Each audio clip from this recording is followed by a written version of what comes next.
Hello everyone, thanks for coming outside me today. Today we're out here on this blustery summer afternoon to talk about peep height and peep diameter as it relates to you changing from an index style to a handheld style release. So one thing that's become really common now in the past 1, 2, 3 years is using a handheld style release for every aspect of the sport, and particularly hinge style releases. If you watch guys like John Dudley or Chris B, they use their handheld hinge style release or thumb button release for everything. Indoors, outdoors, 3D, hunting, it does not matter. And a lot of people want to try something new, and they're coming into a lot of different speed bumps along the way that no one really talks about when you go from a index style to a handheld style release. So I want to touch on some of the biggies today, and hopefully it'll help you long before you encounter those issues and you can fix them or address them when you switch over to a different style release. So all of these rules that I'm going to kind of go over are pretty vanilla in the sense that they are going to cover every brand and every manufacturer,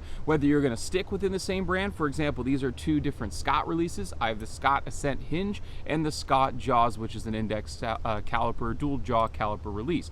Whether you're shooting a Scott or a True Ball or a Carter, whatever it may be, the rules are going to apply. And the first rule is understanding that when you go from an index style to a handheld style, often your draw length, or at least your D-loop length, is going to need to change. And you might think, well, aren't I still going to anchor and come back to the same place? Well, yes, you are, but now you have drastically changed the neck length from the hook of the jaw, no matter what type of release you're shooting, to where it rests inside your fingers. So I'm going to hold this Scott Ascent exactly the same way I would hold it when I'm going to fire it here deep inside my knuckles. And then I'm going to push up and extend the Jaws 2 here of where it would be at full draw, and you can see the drastic length change. Right, it is very obvious that the Jaws has a much longer shank, and where it would actually clip onto the D-loop is a much further distance away from your hand.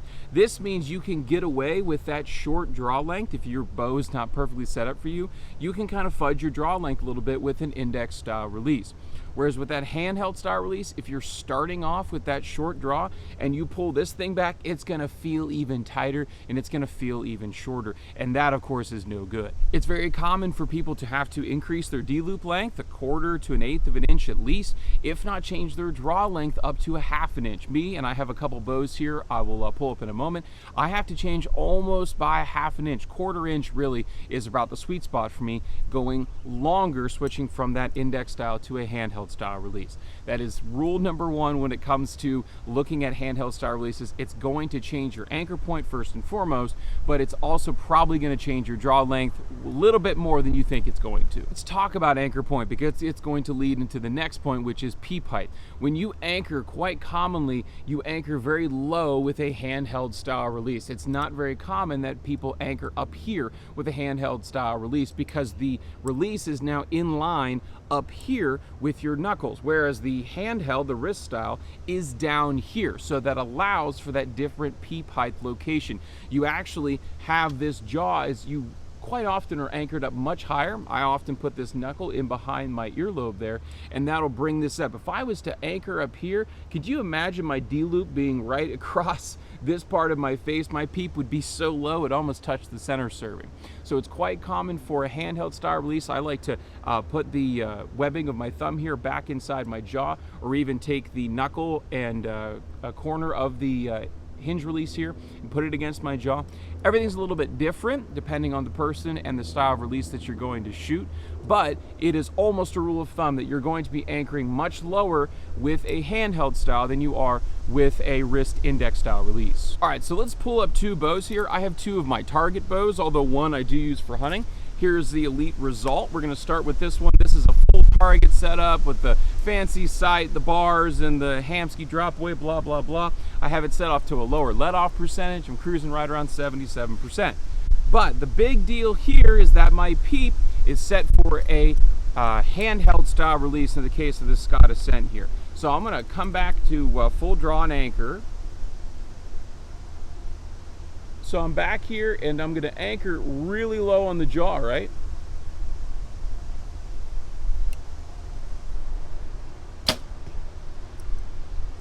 So I'm really far down here, and I'm a little bit on the long side, and I'll explain why in a second, and it'll be really prevalent when I pull up my Victory 39 here. Let's do it again. I'm a little bit on the long side, about 31 1/4. which allows for me to get that little bit of extra length.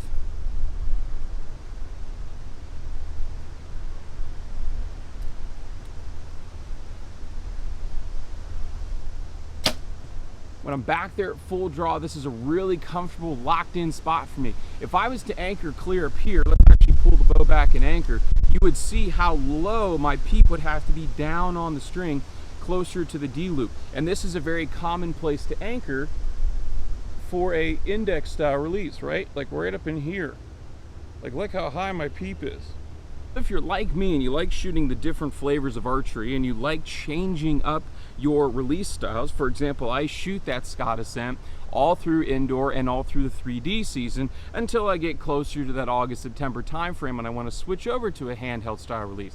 I either shoot the Scott Ghost or the Scott Jaws, but either way, it's still that index style non-handheld style release model. So you'll notice here I still have a very long peep distance, and the reason being is I have set this bow up for a hinge style release, and it is long. It's coming in around 31.5 inches, so it's even a little bit longer than I would like for optimal comfort. But for shooting it with a wrist style release, I can get away with it because it's a lot easier to fudge. And I know there's going to be people, you shouldn't fudge your draw length and anchor point. For the hunting shots and for some of the hunting scenarios, yes, you can. If you're twisted up and around in a saddle or a tree stand, you're gonna have to make accommodations anyway. So it's a lot easier to fudge the anchor point for your index style release. So let me point this out here. I talked earlier about how I really like to be up in here. I really like to have a higher anchor for an index style release, and a lot of people do as well. Now some like to anchor clear down here. Some guys back in the olden days even put their thumb behind their neck.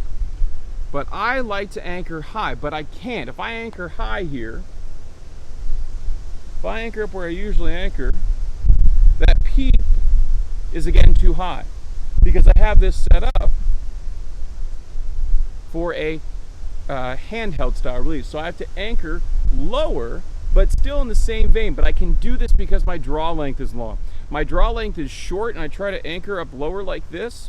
You'll notice this is bad news bears. My draw length is longer, so it brings everything back. It brings the release back.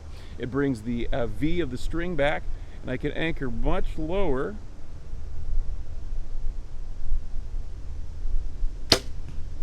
And I can execute the shot that way. Now the other reason why I'm doing this is because I want to hunt with this bow. I have a rule in my house, I can't retire a bow or let a bow be just a target bow, even the blue one, until it has gone out and killed a deer. So I'm still trying to set these up for hunting.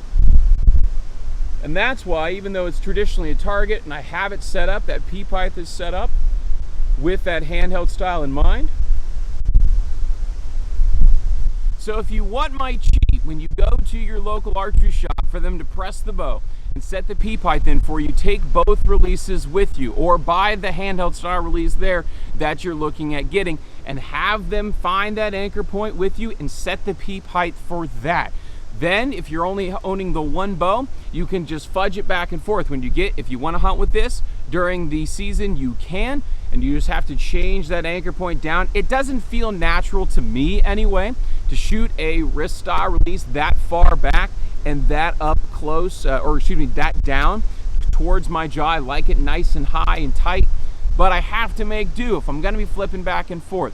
Worst case scenario, if you set up a bow with the wrist style and then want to shoot the handheld, I see this a lot. Let's imagine the peep is not there for a minute.